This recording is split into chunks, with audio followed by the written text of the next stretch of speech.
kita dapat berkumpul dan meneruskan pengajian kita. Mudah-mudahan ada manfaatnya untuk kita ambil pada malam ini. Sebagaimana yang saya dimaklumkan, kita akan menggunakan kitab Aqidah Ahli Sunnati wal Jamaah yang ditulis oleh Haji Sa'id Haji Ibrahim, Mufti bekas Mufti Negeri Sabah. Walau bagaimanapun, untuk kuliah yang pertama ini kita akan sedikit mulakan dengan muqaddimah secara umum berkaitan dengan akidah dan juga keistimewaan akidah, dan insya-Allah dalam kuliah yang akan datang kita akan mula membaca dan berpandukan kepada kitab ataupun tulisan Syekh Haji Sa'id kita ni. Jadi kita war-warkanlah kepada rakan-rakan kita, keluarga kita yang boleh ada masa dan kelapangan untuk sama-sama menghadiri dan mengambil manfaat daripada kitab Aqidah Ahli Sunnati wal Jamaah yang saya secara sepintas lalu bila meneliti isi kandungan yang ada ini, alhamdulillah bertepatan dengan apa yang disebut di dalam Al-Quran dan di dalam hadis. Cuma kali ini, sebagaimana yang saya sebut pada awal muqaddimah itu, kita akan mulakan dengan pengenalan ringkas kepada ilmu yang berkaitan dengan akidah. Pertama, apabila kita sebut akidah, dia benda yang besar lah. Kerana bila kita tengok dalam Al-Quran, poin yang pertama, keseluruhan para rasul diutuskan kerana akidah. Yang ni kita boleh tengok dalam Al-Quran. Maknanya misi, tugas dan tujuan rasul-rasul, termasuk rasul yang terakhir, rasul kita Muhammad sallallahu alaihi wasallam, dan rasul-rasul sebelum daripada itu diutuskan kerana akidah.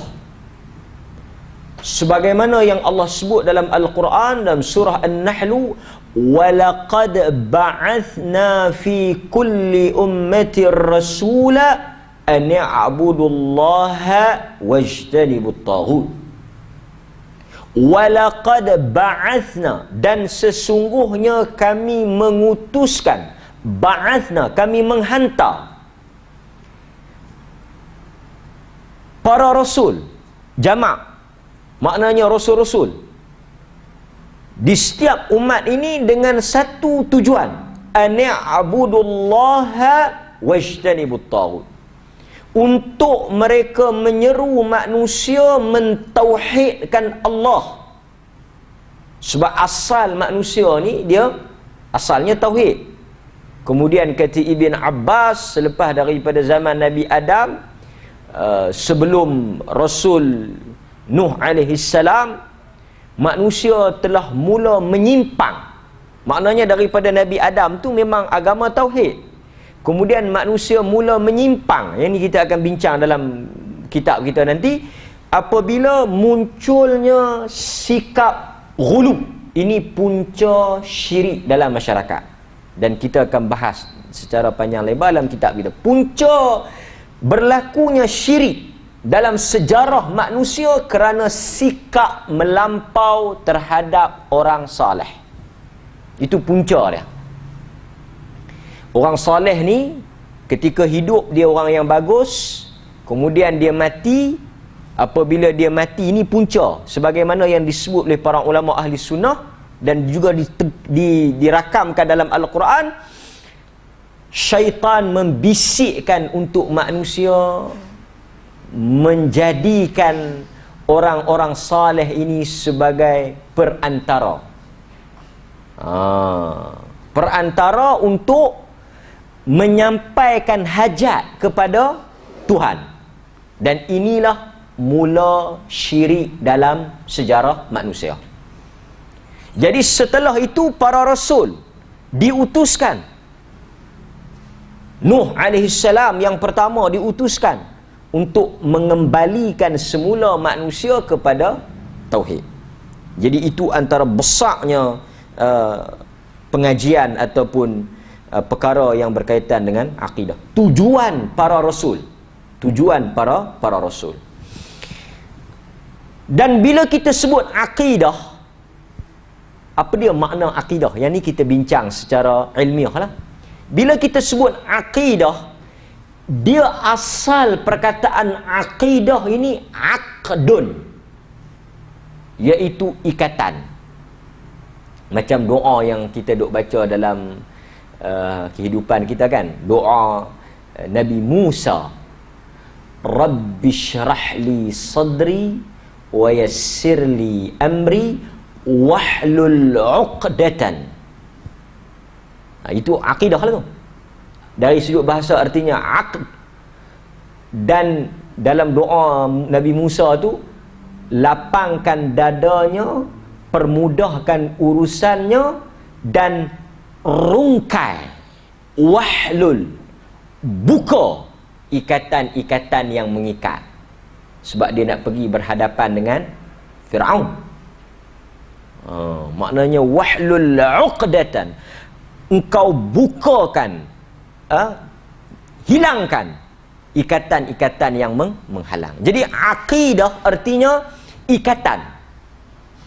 Dan bila kita sebut akidah artinya ikatan yang kuat, yang mengikat seseorang itu dengan rukun iman lah. Sebab itu kita kata akidah ni tidak boleh ada padanya syak. Dan untuk pengetahuan tuan-tuan, seseorang itu boleh murtad dengan 4 perkara. Sama ada melalui perkataan, dia sebut perkataan-perkataan yang boleh membawa kepada kekufuran, seperti perkataan Allah tak setera mana. Ini perkataan yang boleh kita katakan perkataan yang membawa kepada kufur. Tapi orang yang kata tu kita nak kena cek balik. Dan saya dah ulas panjang. Sebab tak semua orang yang kata dia jadi kufur.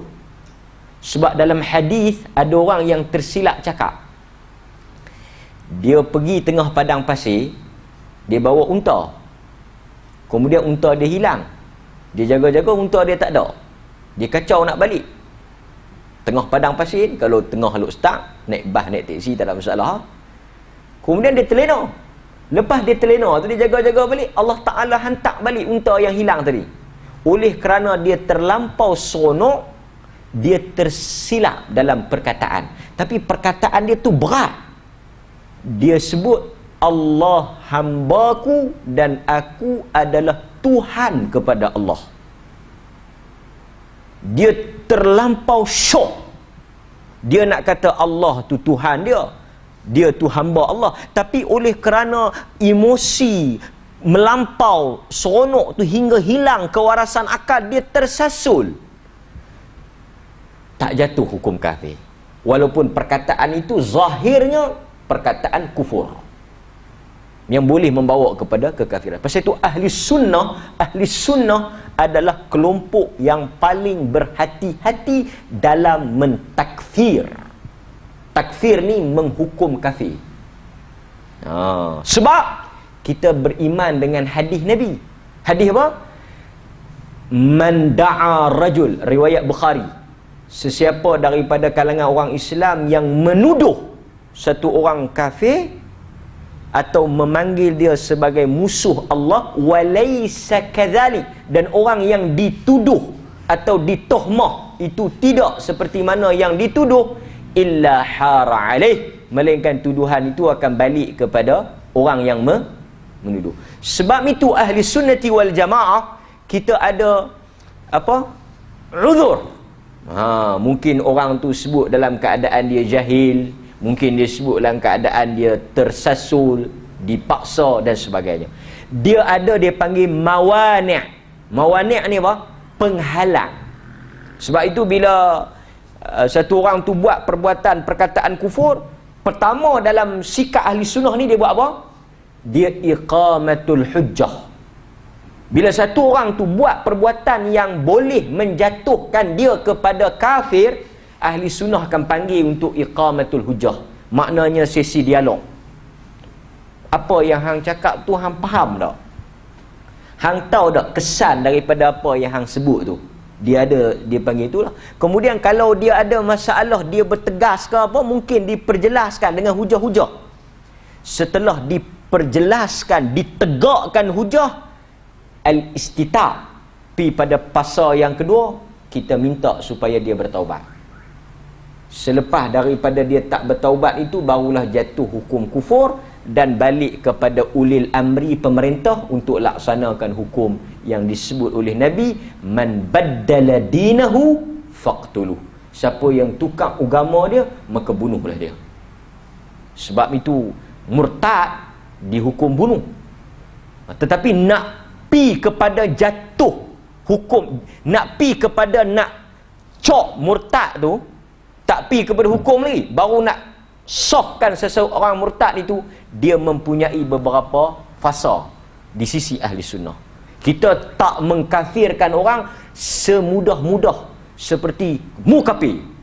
Kita taklah sikap macam tu, kan? Seperti kadang-kadang benda itu dia sebut itu dalam keadaan dia mempunyai takwil, maknanya dia mempunyai. Sebab itu Khawarij tak dikafirkan. Khawarij yang disebut sebagai anjing neraka tu, yang Nabi kata kalau jumpa mana-mana bunuh tu, Khawarij tak kafir. Kita jangan salah faham. Khawarij tak kafir. Kenapa Khawarij tak kafir? Kerana dia tersalah faham. Dia ada uzur. Ini apa yang disebut oleh Sayyidina Ali. Sebab itu ahli sunnah ni amat berhati-hati dalam persoalan takfir ni, pengkafiran. Kita seboleh-bolehnya bukan nak menendang orang keluar. Dia ada setengah kelompok dia suka tendang orang keluar. Dia ni bukan ahli sunnah, dia ni bukan Islam, dia ni bukan, seolah-olah yang berada dalam kelompok, dalam ruang golongan dia sahaja yang betul-betul sunnah. Ini bukan sikap Nabi.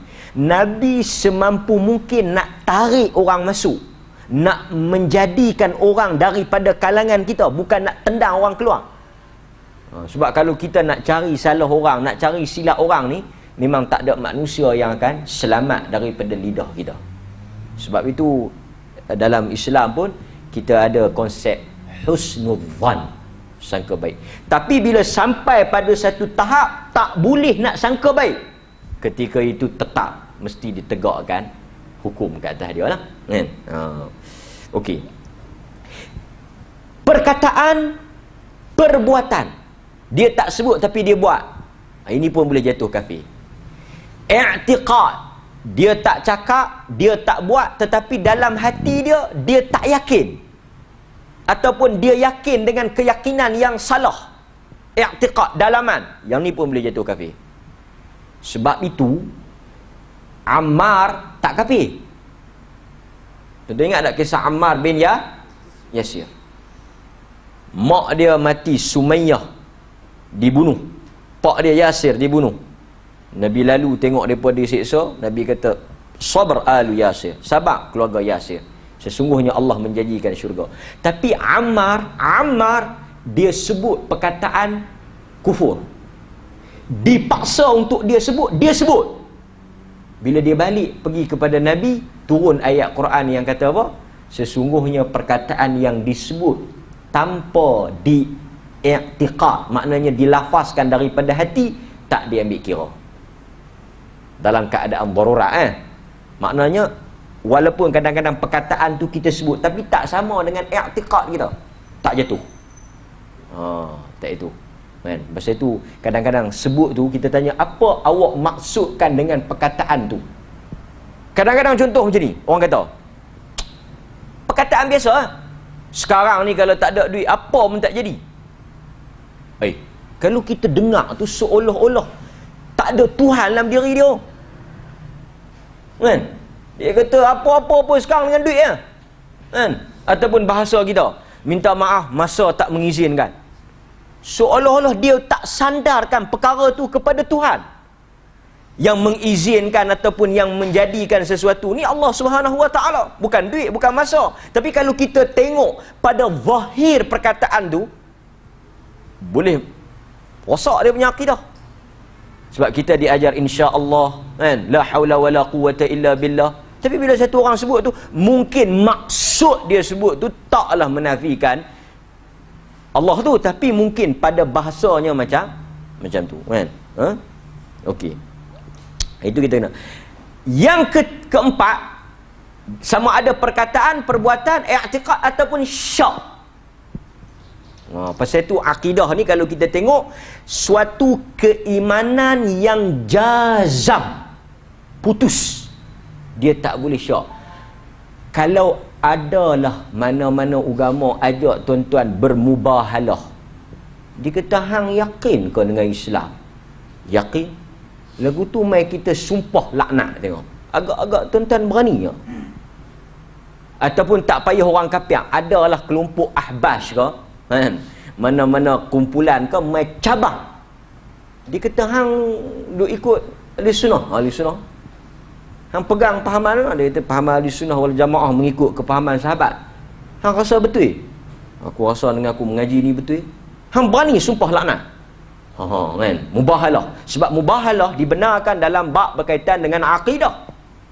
So kita ni sampai ke tahap sanggup bermubahalah untuk mempertahankan akidah kita, kerana kita yakin. Kau tuan-tuan duk wah-wah ke? Jangan main-main, kan? Pasal akidah ni dia tak boleh ada wah-wah.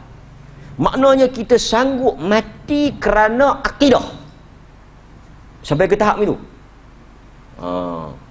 Jangan kita, aku ni percaya juga tapi nak main sumpah-sumpah ni aku tak berani.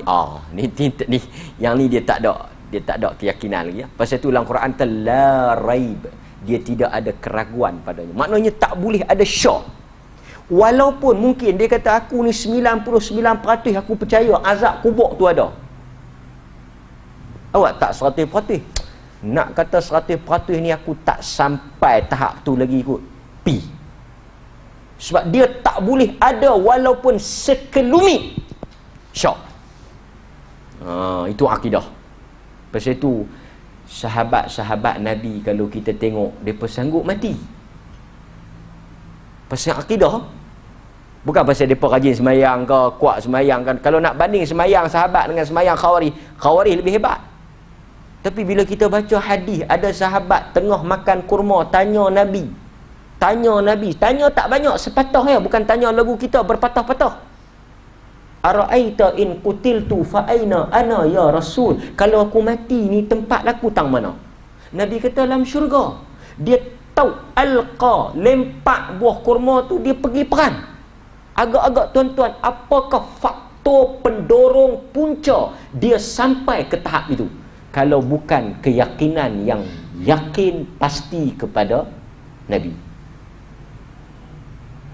Agak-agak tuan-tuan tengah duk makan ni, orang bagi tahu kalau hang mati sekarang hang masuk syurga, tuan-tuan tinggal.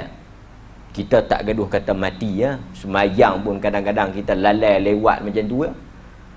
Yang ni pentingnya akidah. Okey.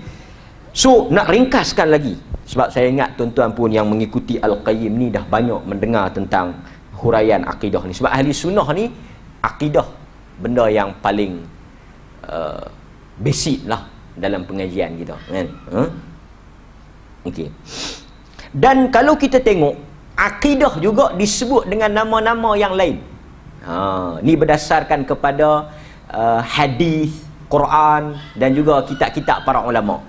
Selain daripada akidah, juga dinamakan al-iman. Selain daripada kita sebut akidah, kita juga sebut dengan istilah al-iman. Jadi kalau orang kata malam ni ada kelas apa? Kelas berkaitan dengan iman. Jadi itu juga bermaksud akidah. Pasal itu ada kitab yang ditulis dengan nama kitab Al-Iman. Kitab Al-Iman ni kitab apa? Kitab berkaitan dengan perkara akidah. Sebab itu, untuk mudah tuan-tuan faham, kita nak mengaji apa akidah ni? Tu dulu, kan? Akidah ni mudah, ya. Apa diakah topik perbincangan akidah?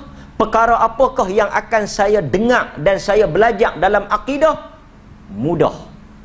Akidah adalah perbahasan rukun iman yang 6. Tu yang tabik mai tangan ke, kuasa ke, takwil ke, tafwid ke, tashbih ke, tak apa ke. Semua tu sebenarnya untuk makluman kita bersama, dia adalah perkara rukun iman. Jadi akidah ni kalau kita tengok, contoh kalau kita tengok, yang saya nak buktikan kata akidah ni, saya pun tak tengok lagi kitab ni, baru tengok. Tapi mana-mana kita akidah sama ya, tuan-tuan belilah. Kita akidah dia tak akan lari. Pertama tuan-tuan akan tengok, dia akan sebut tentang uluhiyah, rububiyah. Yang ni rukun iman yang pertama, iaitu beriman kepada Allah. Ni kita nak buktikan ni. Bukti berdasarkan kitab. Ya, beriman kepada Allah. Yang ni dah uluhiyah, rububiyah ni beriman kepada Allah. Cara macam mana kita nak beriman. Kemudian bincang bab beriman kepada Allah. Itu perkara yang pertama, rukun iman yang pertama, antu'mina billah dalam riwayat Muslim. Kemudian malaikat, rukun iman yang kedua. Kemudian rasul rukun iman yang ketiga. Kemudian beriman kepada kitab. Kemudian beriman pada hari kiamat. Kemudian beriman kepada qada dan qadar. Habis ya? Betul tak? Kau tuan-tuan ada isi kandungan lain? Habis betul? Kitab akidah, perbincangan akidah, perbahasan akidah hanyalah berkisar kepada rukun iman. Tu DJ tu bab mana? Dalam akidah bincang Dajjal ni. Dalam bab beriman kepada hari kiamat, tanda-tanda kiamat, tanda-tanda besar, tanda-tanda kecil. Tu mizan, timbangan, haud, telaga, titian sirat, syurga, neraka. Itu juga dalam perbahasan rukun iman, beriman kepada hari kiamat. Jadi bila kita nak mengaji, kita kena tahu dia punya peta minda dia. Apa dia yang kita akan mengaji? Sakut saat ni tuan-tuan bila mengaji ni, dia kata tak ada pun bab qiyamul lail. Tengah dah kitab ni, tak sentuh pun qiyamul lail. Tarawih 20/8 tak bincang pun, memang tak jumpa lah. Jangan main-main, setengah orang dia tak ketahuan punca tau. Dia kata kitab agama apa ni, bab semayang tak ada pun, tahiyatul masjid wajib ke sunat tak ada pun, bab mandi wajib tak ada pun. Nak mandi wajib apa? Rukun iman. So saya kadang-kadang sedih bila orang kita ahli sunnah lah mengaji akidah. Bila kita tanya akidah tu apa yang anda belajar, apa yang anda belajar lah akidah, dia tak boleh cerita. Dia kata banyak bana pun takkan hang tak boleh habang. Dia kata akidah ni luas, besar, panjang. Bincang akidah tu rukun iman, itu saja. Pimai dia rukun iman. Tu yang sifat 20 yang depa duk bahas bertengkar apa tu? Beriman kepada Allah. Yang mereka duk bahas tentang malaikat Nuh, malaikat Maut, malaikat Israel, malaikat apa semua tu, beriman pada malaikat. Dia cuma perbahasan sub topik di bawah topik yang besar. So akidah very basic. Dia tak ada orang yang tak boleh faham.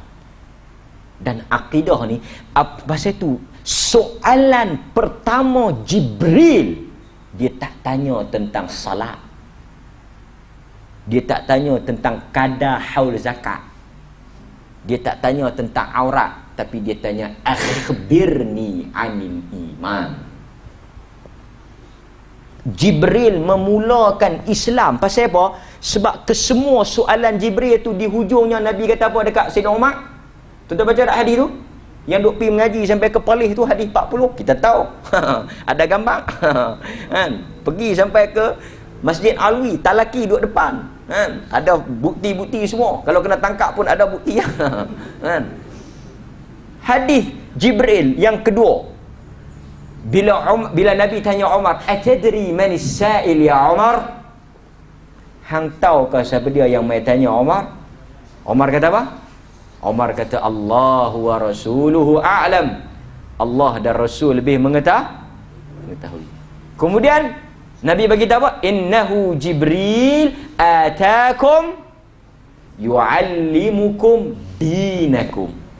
Perkataan tu, atakum yu'allimukum dinakum. Itulah Jibril yang datang mai ajar agama. Maknanya soalan Jibril itu soalan yang merangkumi keseluruhan agama. Agama Islam, kata para ulama, dia duduk di hadis Jibril tu. Dan hadis Jibril dimulakan dengan soalan tentang iman. Ini sebenarnya benda yang dah biasa, cuma saya main okey. Juga disebut dengan nama tauhid, seperti kitab At-Tauhid.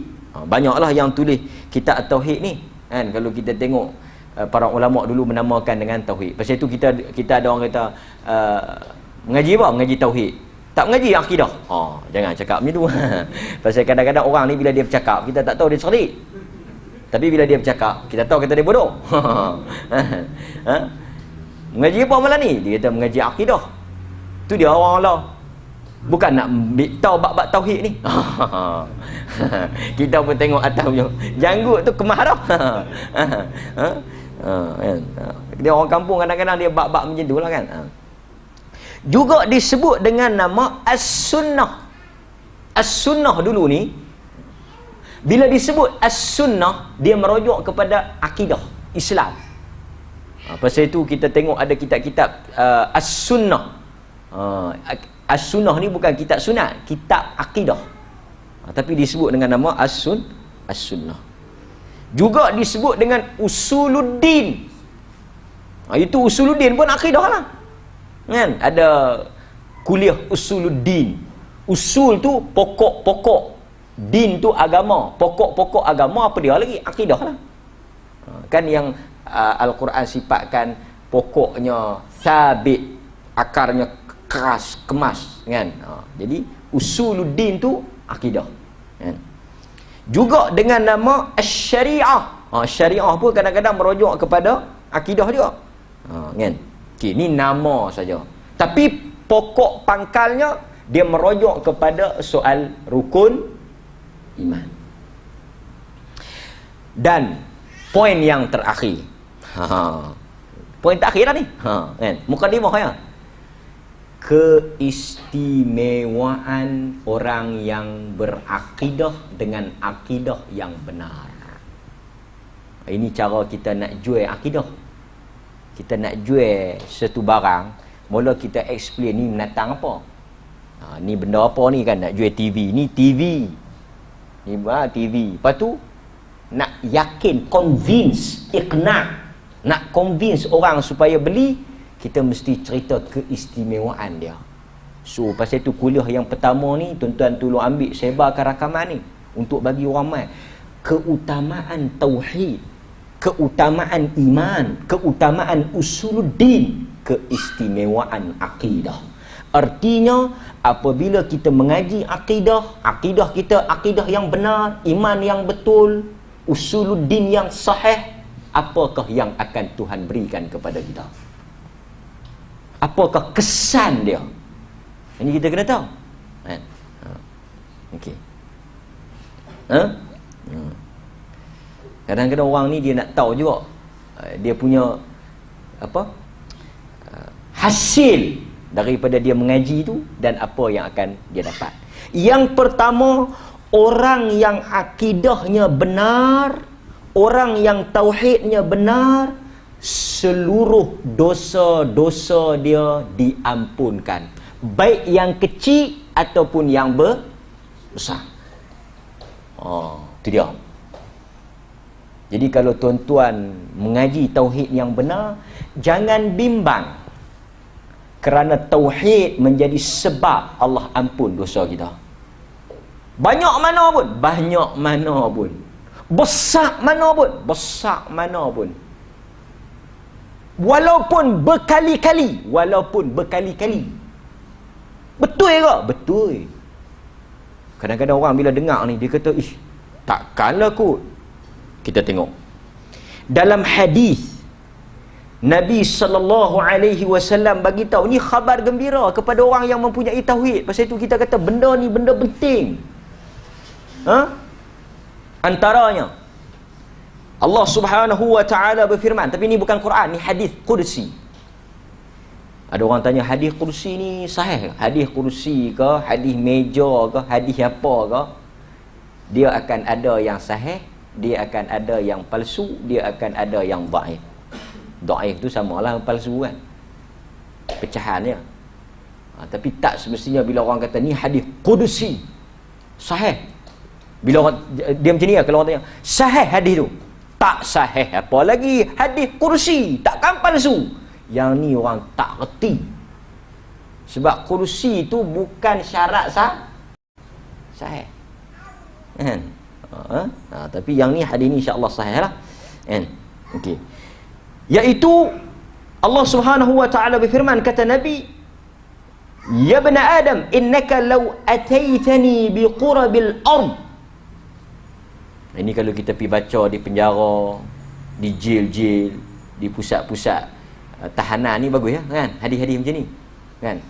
Iaitu kata Allah, sekiranya anak cucu Adam mendatangi aku pada hari kiamat nanti dengan membawa bersama dengan mereka itu biqurabil ardi khataya, dosa yang memenuhi bumi.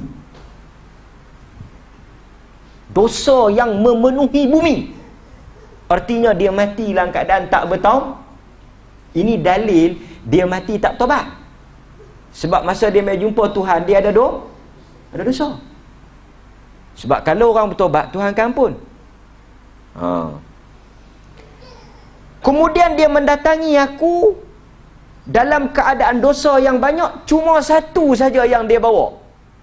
Dia tidak mensyirikkan aku. Artinya tauhid dia betul. Satu tu lah. Maka kata Allah apa? Aku menemuinya dalam keadaan seluruh dosa itu diampunkan. Pasal itu tuan-tuan bisa dengar tak hadis dalam Bukhari, hadis bitaqah. Hadis kad. Bitaqah ni kad dalam bahasa Arab. Satu orang laki-laki Allah Ta'ala timbang dosa dengan pahala. Kemudian letak dosa dia tak sangka banyak. Datang sekeping kad. Disebutlah hadis tu sekeping kad. Bila diletakkan saja kad itu di atas penimbang kebaikan, berat sehingga jadi ringan, hilang habis dosa dia. Bila tengok di kad tu, yang ditulis di atas kad tu kalimah tauhid. Artinya dia hanya ada kalimah tauhid. Tu saja dia selamat. Disebutlah hadis Bukhari tentang kelebihan tauhid. Okey? Kita ambil yang penting-penting kan? Okey. Orang yang benar-benar akidah dan tauhidnya kepada Allah, di antara kesan dia, Allah akan membuka jalan kepada masalah dan memurahkan rezeki daripada lubang yang dia tak sangka. Tapi kita jangan jadi dengan sebahagian orang yang tertipu dengan istidraj. Ini istilah yang kita nak kena ingat elok. Sebab kadang-kadang ada orang kita bila dia menega tak laku, dia tak tawakal, dia tak ada tauhid, tapi dia terlibat dengan syirik. Malangnya syirik itu melakukan kedai dia, sehingga dia meyakini perbuatan tu sebagai betul. Ini istidraj. Macam juga lah tak menega pun orang sakit. Ini kita bimbang. Dalilnya Allah sebut dalam surah Talaq ayat 2 dan 3, wa may yattaqillah, sesiapa yang bertakwa, dan tak mungkin takwa itu melainkan dengan tauhid. Artinya kalau kita boleh terjemah, tidak seseorang yang bertauhid Allah akan memberikan kepadanya di dunia, ni bukan akhirat, dunia, dua perkara. Satu, jalan keluar daripada masalah yang sedang dia hadapi, dan rezeki min haitsu la yahtasib, daripada lubang yang dia tak sangka. Tapi mai mana dua benda tu, dia bertitik tolak daripada akidah yang benar. Kita dalam keadaan tak sangka-sangka, tak tahu mai macam IQ ni. Saya duk tengok dalam update group, daripada jalan-jalan yang tak disangka. Kadang-kadang sampai tak tahu siapa mail tok. Pak Menteri tanya siapa mail tok ni. Tak tahu siapa main infak. Tambah kita ada akaun yang orang masuk, yang kadang-kadang orang tu pun dia pun tak pernah datang, tapi sampai. Kerana apa? kerana tautan akidah. Kebersamaan kita tu bukan kerana persatuan ni. Kebersamaan kita tu bukan kerana lambang tu, tetapi kerana kita membawa ajaran yang sama. Pasal tu kita jangan duk berkisah sangatlah dengan apa-apa perbezaan sikit-sikit ni. Pasal perkara yang lebih besar akidah. Kan? Okey. Yang seterusnya, kita tengok juga orang yang mempunyai akidah atau tauhid yang benar confirm masuk syurga. Cuma masuk awal ke masuk lewat, yang tu kita tak tahu. Tapi orang yang akidah ni benar confirm. Cuma masuk terus, masuk lambat, tu satu saya nak tegur sikit. Bukan nak tegur, nak cerita sikit. Ramai juga orang dia salah faham dengan hadis-hadis yang kata tak masuk syurga tu. Tak masuk syurga orang yang dayus, tak masuk syurga orang yang nusyus, tak masuk syurga orang yang macam ni, tak masuk. Tuan-tuan, tak masuk tu bukan tak masuk terus. Ni dia, kita kena faham sikit dia punya maksud. Sebab orang yang ada tauhid, dia tetap masuk. Contoh pemimpin yang bohong rakyat. Bukan saya sebut, hadis Nabi, riwayat Muslim. Ma min abdin, mana-mana hamba yastar'i Allah, mana-mana hamba yang dilantik untuk memegang kuasa. Ma min abdin yastar'iyahu Allah ra'iyatan yamutu yawma yamut. Dalam hadis riwayat Muslim itu, siapa-siapa yang Allah Ta'ala bagi kuasa, dilantik dia jadi pemimpin, dia mati pada hari dia mati tu wa huwa ghashun, dalam keadaan dia bohong rakyat dia. Maknanya dia tak bertaubat. Illa harramallahu alaihi jannah, melainkan Tuhan haramkan syurga untuk dia. Maknanya dia tak masuk. Tapi tak masuk di sini, haram di sini, tidak membawa makna tak masuk terus. Sebab kalau dia mati menipu rakyat, khianat pada amanah, pecah kuasa, pecah amanah, dosa besar. Tetapi dia masih apa? Muslim. Dia masih Muslim. Tapi taklah kita membenarkan, tak apa, biar pi lah. Janji dia semayang lohok, mayang asak cukup. Dia nak balas banyak mana pun, biar pi lah. Janji dia semayang Jumaat. Lingkup malam tu. Tapi saya nak bagi tahunya, hadis-hadis yang macam ni, yang tak bau syurga, yang tak akan masuk syurga, yang tak cium apa, tak, semua ini dalam erti kata tak masuk awal. Maknanya dimasukkan dulu dalam neraka, diazab berdasarkan kadar maksiat yang dia buat. Habis settle tu, dia kan. Pasal tu ada hadis orang lah kali masuk. Kita harap-harap ada lah. Tu pun ada juga Pak Pasir. Dia kata tak apa, janji masuk sudah. Dia kata lambat cepat ni macam kita pergi elok start kan. Hak sampai dulu sono awal sikit lah. Hak yang kemudian pun sampai juga. Kalau kata lugu tu tak apa kan. Dan berhenti kena apa semua kacang dulu kan. Last sekali tu Nabi kata dah hangit. Angkat keluar. Lepas tu syurga pun tutup lah. Bila dah hangit tu, Allah suruh dia mandi dalam sungai kehidupan. Tumbuh balik isi-isi dia ni, jadi elok balik. Lepas tu pergi jumpa Tuhan. Dia kata pergi masuk. Dia kata jangan duk melawak, jangan duk layak buruk dia tau. Celuih lagi ke? Nah hadis tadi dia tanya kat Tuhan, celuih lagi pasal dia last. Tuhan kata hampirlah. Dia kata ada lagi tempat. Tuhan kata ada lagi seluruh langit dan bumi. Orang terakhir. setelah dia lalui. Itulah azab dia kan. Okey. Maknanya tuan-tuan, pasal itu kita suruh jaga tauhid. Kita suruh jaga sungguh-sungguh.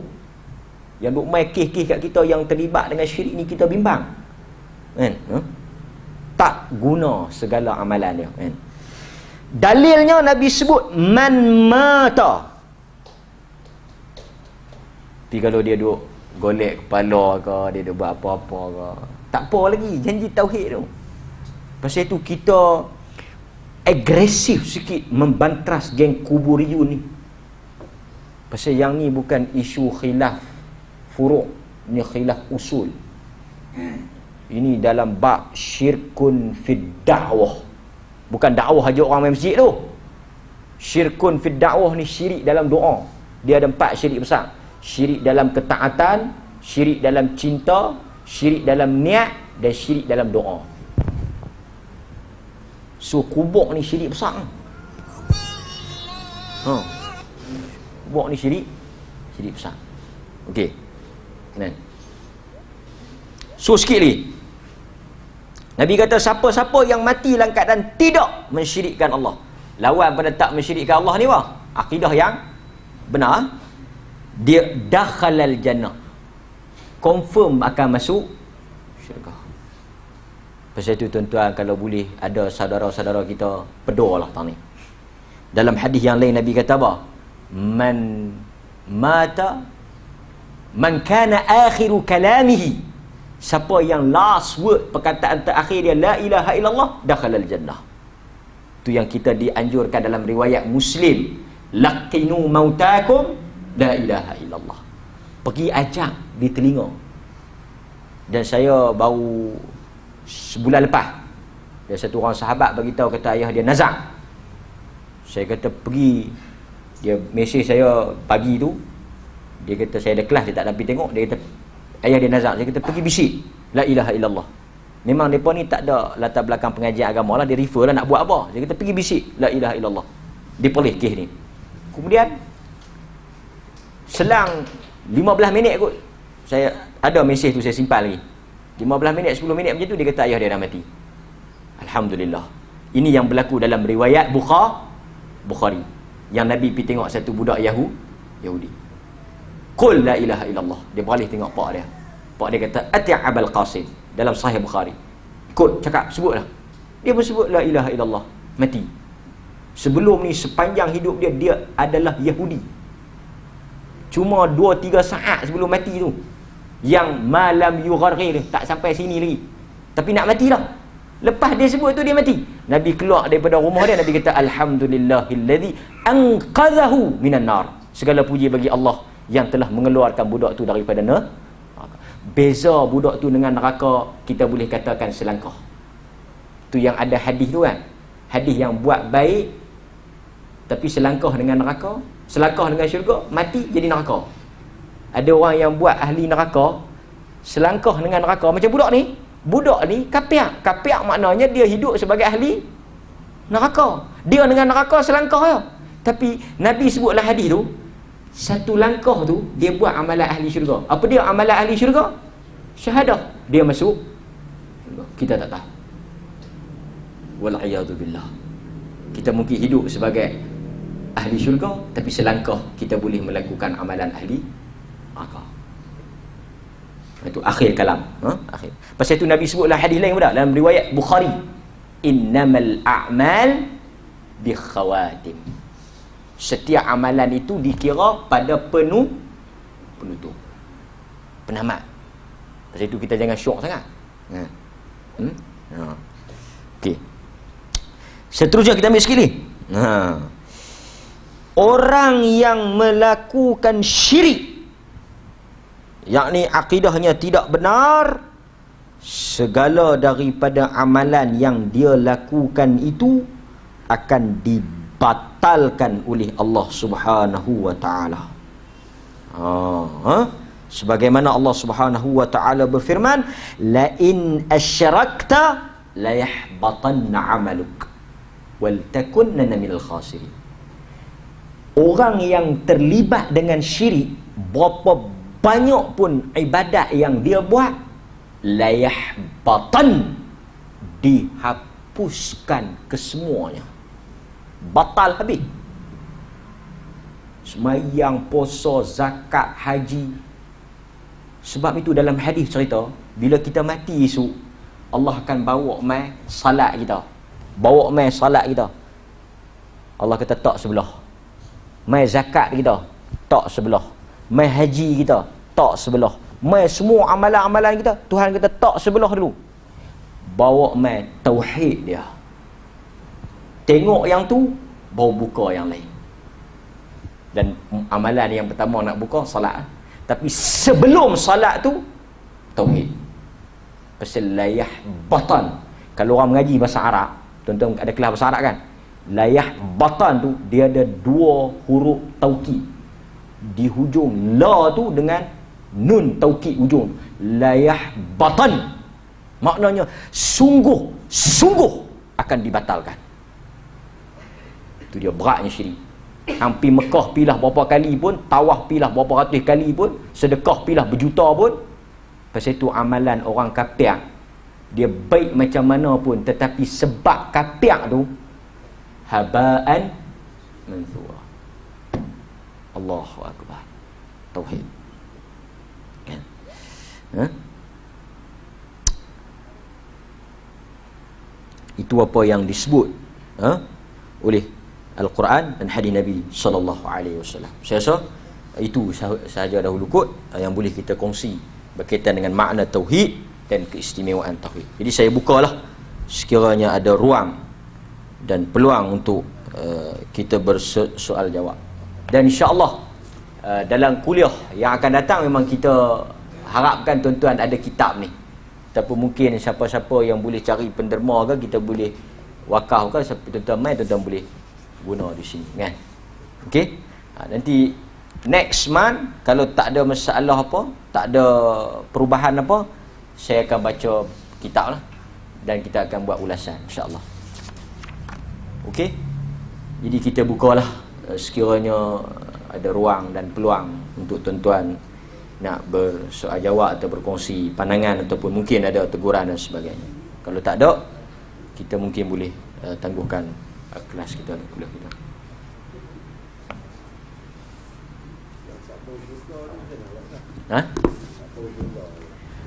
Tak bau syurga ni memang sabit dalam hadis-hadis Nabi. Lam yajid raihatal jannah. Dia tidak akan bau syurga ataupun dijauhkan daripada syurga masiratan kadza wa kadza. Dijauhkan daripada syurga dengan jarak yang tertentu. Kata para ulama, dia sama macam hadis tak masuk tadi. Dijauhkan, tak masuk, dalam erti kata diazab terlebih dahulu di atas dosa dia.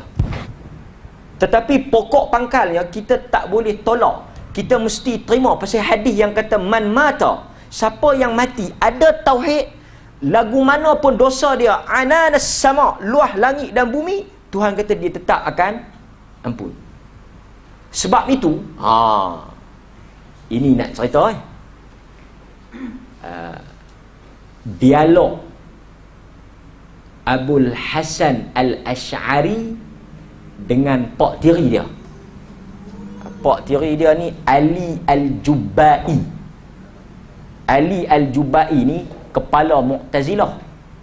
Abul Hasan Al-Ash'ari pun awalnya Mu'tazilah. Tapi lepas tu dia Ahlussunnah lah. Okey. Dia ni antara orang hebat Asy'ariyah, bukan Mu'tazilah, bukan Asy'ariyah, Mu'tazilah. Dia tanya kat pak dia, Mu'tazilah punya akidah apa?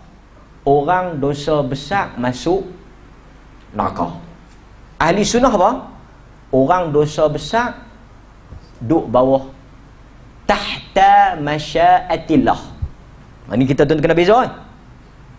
Khawarij, Mu'tazilah, siapa buat dosa besar kekal dalam neraka, masuk neraka kekal.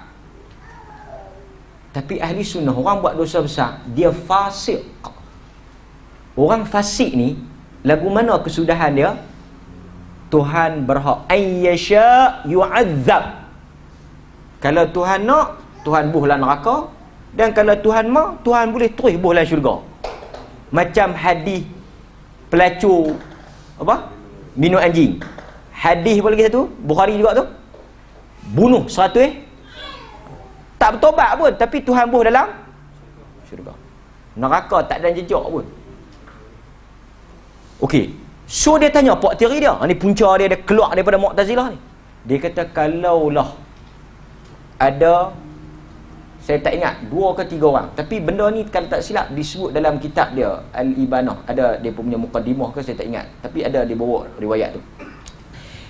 Ni punca dia keluar Mu'tazilah ni pasal pak dia tak boleh, pasal Mu'tazilah akal. Kepala dia Wasil bin Atha. Dia kata kalaulah ada satu orang, ada 3 orang, satu budak, satu orang dewasa, satu lagi dewasa. Budak ni mati tak ada besar. Yang dewasa ni buat baik, yang satu lagi dewasa ni buat jahat. Tiga-tiga ni duduk mana? Pak dia jawab, budak kecil syurga. Pasal apa? Pasal dia tak ada buat dosa, dia mati tak dalam keadaan suci. Okey. Hak dewasa buat baik, syurga. Hak dewasa buat jahat, neraka lah. Logik lah. Buat jahat. Kalau hak yang dewasa jahat tadi ni tanya Tuhan, tanya apa? Pasal apa budak kecil tu masuk syurga? Dia tak buat baik pun. Pak dia kata, betul dia tak buat baik, dosa pun dia tak buat. Pasal apa saya masuk neraka? Yang jahat tu tanya tu, pasal apa dia masuk neraka? Lebih kurang macam tu lah. Pasal hang buat jahat. Tuhan tahu tak kata saya nak buat jahat? Tuhan tahu. Pasal apa Tuhan tak ambil saya macam dia ambil budak kecil tu? Budak kecil tu masuk syurga pri tu.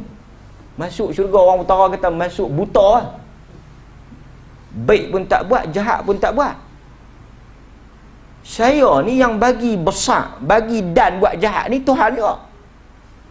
Sepatutnya Tuhan ambil saya, dia tahu kata saya akan buat jahat. Patutnya dia ambil saya macam dia ambil budak tu. Barulah fair. Kalau hak buat baik tu tak ada bisu lah. Hak buat jahat ni dia juga biar. Takkan oleh kerana dia yang biar saya kena tengok. Dah dia tahu kata hang nak buat jahat. Pasal apa dia tak ambil saya macam budak tu? Baru adil. Selamatlah saya. Seolah-olah bukan salah saya. Support dia tak ada jawab. Support dia tak ada jawab. Dia buat itu pun dia tak. Akhirnya dia kata Mu'tazilah tidak ada hujah yang meyakinkan. Dia tinggal. Ini hidayah. Pasal dia kata tak fair. Kalau hak baik tu masuk syurga, dia boleh terima. Pasal dia buat baik, balasan baik. Budak ni tak boleh masuk mana-mana. Pasal nak masuk syurga, dia tak ada kebaikan. Nak masuk neraka, dia tak ada dosa. Patut mau apa? Tuhan mau biar dia hidup. Baru tahu, baru fair, barulah dia masuk dengan. Pasal itu ahli sunnah, ahli sunnah bukan pertubuhan, ahli sunnah betul. Ahli sunnah kata apa? Kita tak masuk syurga kerana amalan, tetapi kita masuk dengan rahmat Tuhan. Jangan perasan lah. Saya dan tuan-tuan, kita jangan perasan. Jangan duk syok lah. Amalan kita duk kemah, amalan kita tu. Sahabat terkejut tau. Nabi kata tak masuk syurga orang kerana amalan dia. Wala anta, engkau pun bukan kerana amalan kau. Nabi kata aku pun kerana rahmat Allah. Kalau nak kira amalan aku tak layak masuk. Tak layak masuk. Pasal apa tak layak masuk? Saya tak tahu. Tapi hak saya, kalau muhasabah tuan-tuan, tu bacaan Quran kita, semayang kita, puasa kita, semayang cukup, khusyuk pi ke entah tunggang langgang, waktu ikut dan semayang pun ikut teradak, tu belum kira rukun syarat. Lepas tu kita duk rasa kemah, layak nak masuk. Disebabkan amalan rahmat Allah. Amalan tu hanya sebab musabab kan. Pasal tu ada orang yang tak ada amalan boleh masuk. Jangan petikai. Pasal rahmat dia. Okey, ini ahli sunnah. Ahli sunnah. Pasal tu kita tak menghukum orang. Pasal tu Bukhari buat satu bab. Bisa baca tak Sahih Bukhari? Tentu ada Sahih Bukhari kan? Dalam Sahih Bukhari ada satu bab larangan memanggil orang mati syahid dengan larangan panggil syahid. Macam ni maksud dia, Bukhari buat bab tu tak boleh confirm kata kawan tu syahid. Tak boleh. Kita nak pergi kata dia ni syahid, confirm syurga. Bukhari kata tak boleh. Dia bawa mai hadis banyak. Orang mati syahid pun Bukhari kata kita tak boleh confirm lagi. Orang yang mati di medan perang pun kita tak boleh confirm kata betul dia mati syahid. Orang mati syahid ni tak ada laisal jaza' illal jannah. Tak ada balasan melainkan syurga. Bukhari kata jangan, tak boleh confirm. Yang lain daripada tu lebih lagi. Pasal apa? Hadis curi kasut. Mati dalam perang, Nabi, orang lain kata syahid, Nabi kata ahli neraka. Pi buka beg, tengok ada kasut. Ada yang curi baju, kain. Ada yang tikam diri. Menunjukkan tak ada jaminan. Ini satu benda yang menyebabkan ahli sunnah sentiasa hidup di antara dua benda. Khauf, takut dengan azab, rahmat. Ahli sunnah ni dia hidup dua benda ya. Khauf, dia takut Tuhan azab dia, tapi dalam masa yang sama dia ada raja, harap. Allah akan ampun insya-Allah. Okey. Mudah-mudahan mukadimah ni awal kita tak belajar kan. Dan saya ingat pun eloklah kita tak belajar pasal biasalah mu cuti sekolah ni memang kalau dia perlih pun lebih kurang kan. Tambah dengan kenduri kendara dia hangat. Ada jadi kehadiran insya-Allah kuliah yang akan datang kita. Cuma kita elokkan daripada agresif sangat sebab kita pun sayang juga. Okey. Terima kasih kepada tuan-tuan semua. Terima kasih Pak Basir, IQ dan setiap yang hadir pada malam ini. Kita dapat tamatkan dengan selamat dan dengan manfaat insya-Allah. Subhanakallahumma wa bihamdika asyhadu an la ilaha illa anta astaghfiruka wa atubu ilaik. Assalamualaikum warahmatullahi wabarakatuh.